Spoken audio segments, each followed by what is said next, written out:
хэдүүлэн жижигхэн монтаж хийж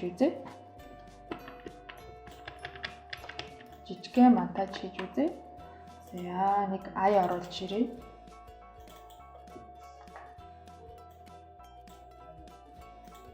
За энийг дуу байна.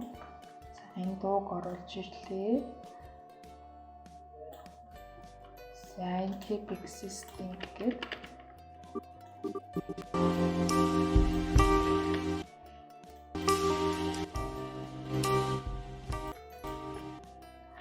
Дууныхаа чанга сулыг ерөнхийдөө энэ keyframe байгаа. Энэ зураасаар ерөнхийдөө ингэж нэмж багасгаж болно. Хоёрдугаар арга нь яаж нэмж багасгах вэ гэхээр маус хоёроо дарангууд энэ туслах зэс гарч ирнэ. Эндээс audio gain руу нөрөнгүүд эндээс бид нэр сонголтоор энэ дууг нь хасаж эсвэл нэмж өгч болно. Хасах юм бол тооныхоо одоо хэдээр хасах чи за 10-аар хаслаа гэхэд тооныхоо өмнө хасах тэмдэг 10. Гэх юм бол дууны түвшин ерөөдөө багасч өгнө гэсэн. Эсвэл энэ зураасаар бид нэр тохируулж болно.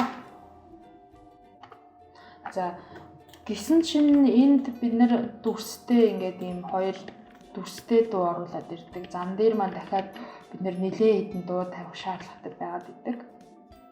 Тэгэхээр энэ дүрс хэрэггүй гэж үзвэл бид нэр маус хоёроо дарлаа. Unlink дарлаа. Тэнгүүт дуу дүрс хоёр маань ингээд тусдаа салчна. Тэгээд энийг авч хаяад за тэнгүүтээ нөгөө гоё дүрсээ оруулж ирсэн чинь бид нэр ингээд мухардалд оржээ. Орсон чинь яг энэ зам дээр ингээд тамир идэг энийг ингэчдэг. Энэ аяа доошлуулад дүрсээ өглөө.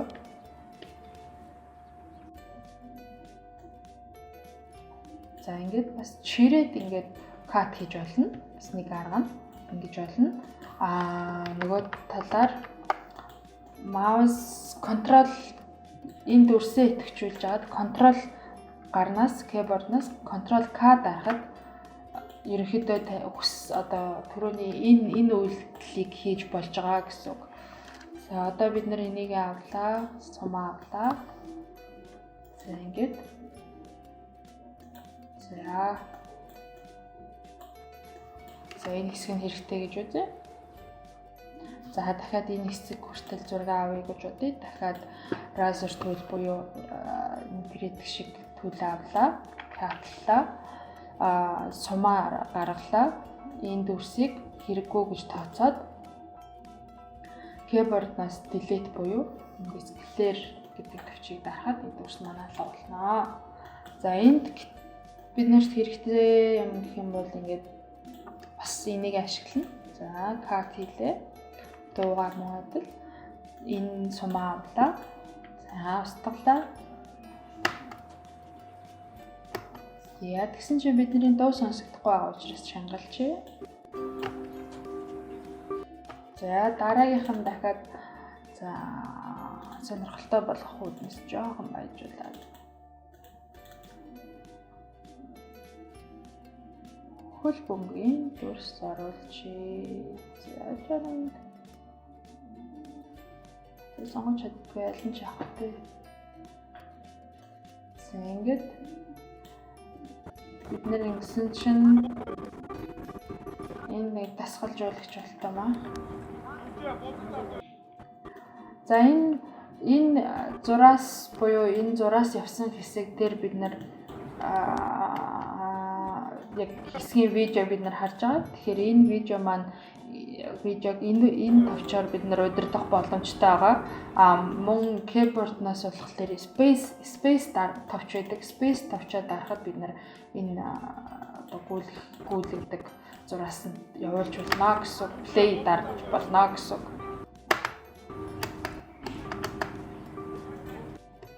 За тэгэхээр бид нарт cut хийлээ. За энэ хэсгийг авлаа. За энэ хэсгийг авлаа. Түлээ. За clear эсвэл за энэ хоёрын хооронд ингээд харалсан дүрсийг бид нар мэдээж ингээд байнга ингээд зөөхөд хэцүү. Зарим тохиолдолд бид нар өмнөх дүрсээ эвдэх магадaltaй учраас за control Z хийчих. Учираас mouse 2-оо дарлаа triple delete гэх юм бол энэ шууд автоматар өмнөх дүрстайгаа нээж өгнө гэсэн. За энэ дүрс хэрэггүй гэж үзье. Delete хийчээ.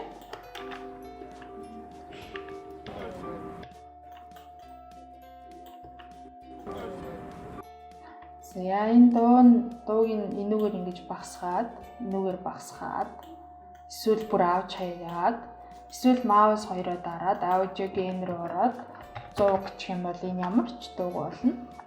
Хэмжлэнгээр дууг нь хаах боломжтой. За дахиад зураг оруулж ирээд нэг дахь талд дуу. За хоёр зураг оруулжтай. За энэ зургаа бид нэр бас энэ зам дээр тавиад өгчээ. За тэгсэн чинь зураг маань хэтэрхий том учраас бид нар яах ёстой болж байна. Энэ зургийн хэмжээг нь багасгах хэрэгтэй болно. Тэгэхээр effect controls дотроо scale-ийн дарлаа. Татлаад за ингээд татаж болно. За position гэх юм бол за энэ хэсэгтээ энэ хажууд баруун зүүн тийшээ болгодог байгаа. Энэ тал дээр нь одоо дээшээ доошоо болгодог байгаа. За тэгээд буруу хийчээ уучраа болохгүй ингээд дахиад хэвэндээ оруулж чадахгүй бол яг энэ reset хийчих юм бол анхны хувилбар дээр очино. Энийг ч гэсэн reset хийх юм бол анхны хувилбар дээр очино. Гэхдээ энэ 38 дээр байсан сая. За rotation хийх юм бол ингээ эргэлдэх байгаа. За гэх мэтчлээ. За anchor point гэсэн ерөнхийдөө ажиллагаа. За opacity-г бол ойлгочих واخ ерөнхийдөө яг юм.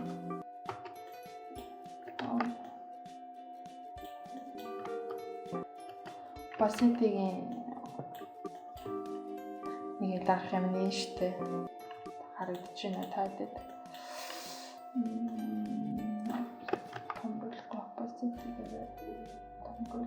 За ингэчээ.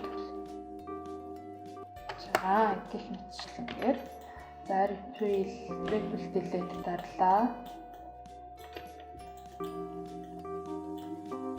За дараагийн нэг чухал ойлголт бол control дарж агаад одоо жишээ нь дууныхаа балансыг нэмж хасъя гэж бодож ивэл control-а дараад mouse нэгээрээ энэ дууны зам дээр байгаа line-ыг дээр дарахад ийм keyframe буюу цэг үүснэ. Энэ дээрээсээ энүүгээрээ дуугаа хэсгэж эсвэл багасгаж болно. Ерөнхийдөө дууны cut, дууны эвлүүлэг хийхэд ганцхан юм дуун дээр бол ажиллахгүй байгаа. Маш олон зам дээр олон төрлийн дуунууд хольж орж ирэх учраас за үргэлжлүүлээд өөр дуу оруулж ирж үзье.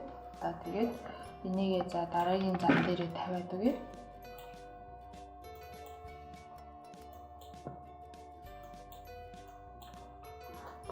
Тэгэнгүүт энэ keyframe ашигласны хэрэг гарнаа.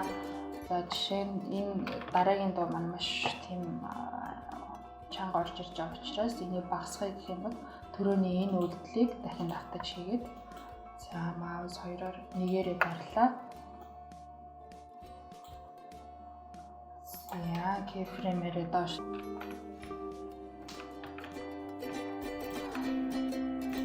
За ерөнхийдөө өнөөдрийн хичээл нэг ингээд өндөрлж байна. Тэгээд